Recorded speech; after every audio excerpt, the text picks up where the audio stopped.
जय हिंद, जय भारत, वंदे मातरम। मैं आज हिंदी का पहला क्लास लेके आया हूँ।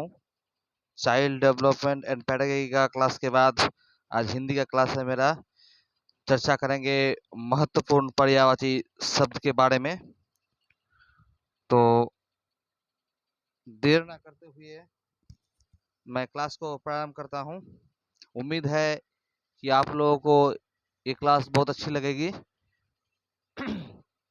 आज वैसे मेरा तबीयत बहुत खराब है तो ज़्यादा क्वेश्चन नहीं लेके आए हैं, मात्र 20 क्वेश्चन है पर्यायवाची शब्द के। तो सबसे पहले हम लोग आते हैं असुर। असुर का पर्यायवाची शब्द क्या होता है? तो असुर का पर्यायवाची होता है दानव, दैत्य, राक्षस, निशाचर और रजनीचर। याद आ गया? दानव, दैत्य, राक्षस, निशाचर और रजनीचर। दूसरा आ जाते हैं हम लोग अमृत। क्या आते हैं? अमृत। अमृत वही अमृत है जिसे पीने के बाद इंसान कभी मरता नहीं, अमर हो जाता है। तो अमृत का पर्यायवाची हो जाएगा अमृत का हो जाएगा अमी। अमी, सुधा, सोम, पीयूष। अमृत का क्या हो गया? अमी। और सुधा भी होगा, इसका सोम भी होगा। ये सोमवार नहीं बल्कि सोम। और पीयूष। ठीक है। तीसरा नंबर में आते हैं हम लोग अधर। अधर, तो अधर में आ जाएगा ओष्ठ। आपका जो ओष्ठ है जिससे आप लोग बोलते हैं ना मुंह से, तो मुंह के सामने जो ओष्ठ आता है, ठीक है, उसको ओठ भी कहा जाता है और ठोठ भी कहा जाता है उसको। ठीक है। चौथा नंबर पे हम लोग आते हैं आचार्य। आचार्य, आचार्य का हो जाएगा अध्यापक, गुरु, शिक्षक, प्रवक्ता और व्याख्याता। यानी हमारे जो शिक्षक हैं, अध्यापक हैं, वो आचार्य भी हैं, गुरु भी हैं और व्याख्याता भी हैं और प्रवक्ता भी हैं। चलिए 5 नंबर में आते हैं हम लोग खोज।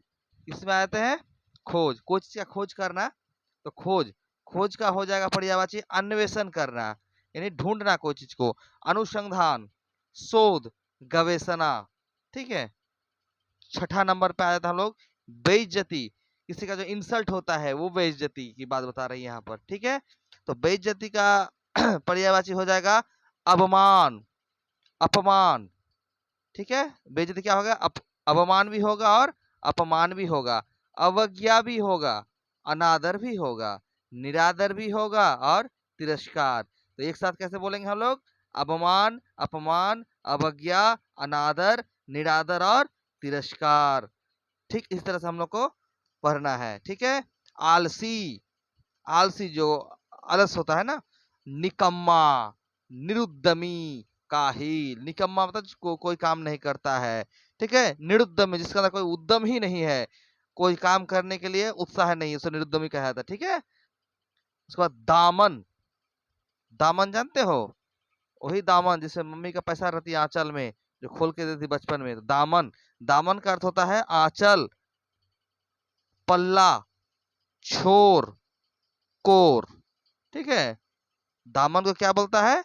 आंचल भी बोला जाता है और पल्ला भी बोला जाता है, छोड़ भी बोला जाता है और कोड भी बोला जाता है। तो ठीक इस तरह से याद करने से याद आप लोगों को हो जाएगी।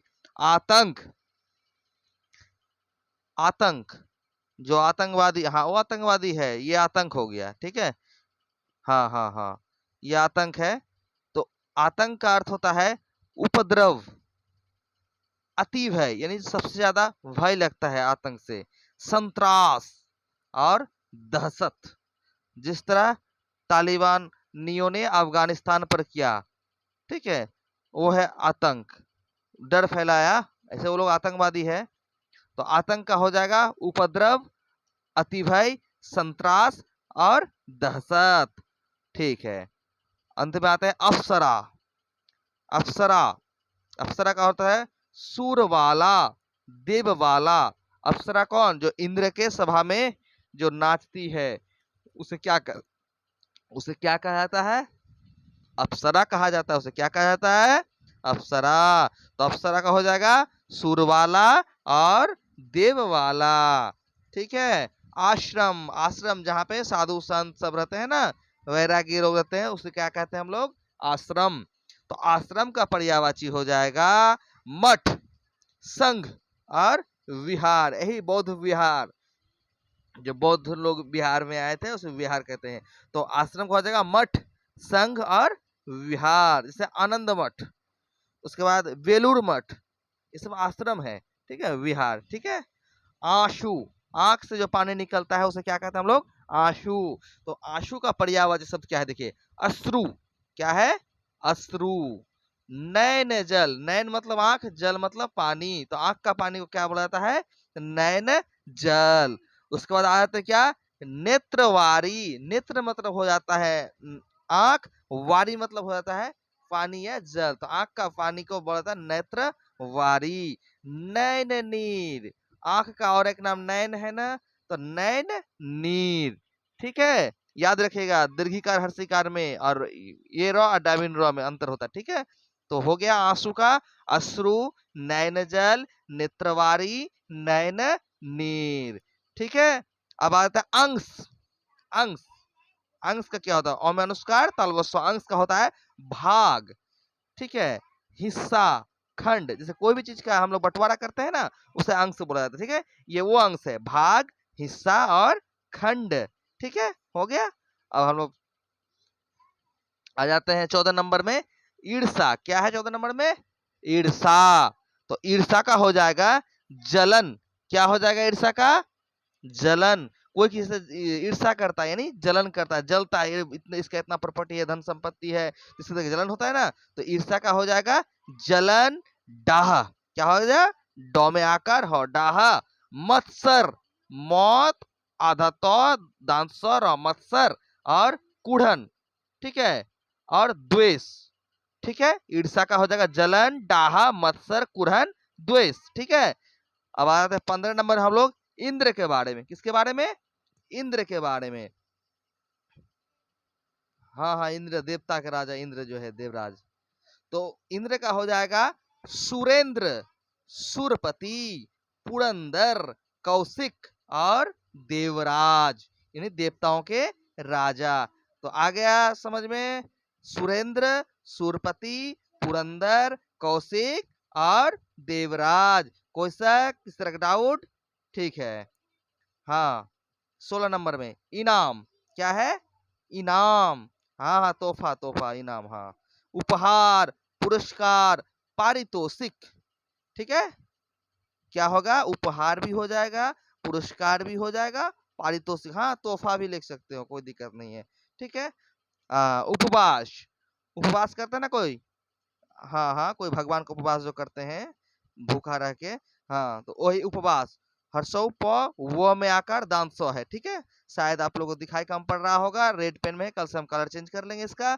तो उपवास का हो जाएगा निराहार, यानी कोई आहार नहीं क्या हो, ठीक है, आहार भोजन नहीं है उसमें, ठीक है। निर्जल, यानी जल भी नहीं पिया हो। उसके बाद अनशन और व्रत, कोई व्रत रखा हो कि हाँ ये काम हो जाएगा तब हम कुछ खाएंगे या कुछ पिएंगे, तो उपवास का हो जाएगा निराहार, निर्जल, अनशन, व्रत, ठीक है। उत्सव, उत्सव, उत्सव का क्या हो जाएगा? पर्व, त्योहार, समारोह, मंगल कार्य, जलसा, ये सब है उत्सव। ठीक है। व्रत, देखिए उपवास और व्रत में, ये व्रत, हाँ देखिए, व्रत, ये उपवास ना खा पी के व्रत करना भगवान का, ये व्रत है कोई चीज का संकल्प लेना, ठीक है। जैसे आप लोग संकल्प लेंगे मुझे टेट पास करना है, संकल्प ले, व्रत ले लीजिए, सिद्धांत लीजिए, संकल्प, प्रतिज्ञा, दृढ़ निश्चय, ठीक है। ये व्रत का हो गया संकल्प, प्रतिज्ञा और दृढ़ निश्चय। उसके बाद वैभव, क्या है? वैभव। वैभव का हो जाएगा संपदा, यानी धन संपत्ति से परिपूर्ण, संपदा, समृद्धि, यश, कीर्ति, ये सब समृद्धि, संपन्नता, परिपूर्णता जिसे कहा जाता है, ठीक है, संपन्नता और ऐश्वर्य, क्या है? ऐश्वर्य। तो वैभव का क्या हो जाएगा? संपदा, समृद्धि, संपन्नता, ऐश्वर्य। तो आज 20 था, 20 को पर्यायवाची शब्द आज कराए, टोटल लगभग 400 पर्यायवाची शब्द है, तो आज के लिए इतना ही काफी है। उम्मीद है आप लोगों को क्लास अच्छा लगेगा। अगर अच्छा लगा हो तो लाइक सब्सक्राइब क्या कीजिए और इसको शेयर क्या कीजिए। तो फिलहाल मैं क्लास को आज यहीं पर एंड करता हूँ। और स्टूडेंट कहीं पे अगर कोई त्रुटि हो, समस्या हो, तो प्लीज़ कमेंट बॉक्स पर कमेंट करें, ताकि मुझे मोटिवेट मिले और मैं कुछ सुधारने की कोशिश करूँ, कहीं गलती हो तो। ठीक है? तो आज मैं यहीं पे अपने क्लास को समाप्त करता हूँ। जय हिंद, जय भारत, वंदे मातरम, नमस्कार।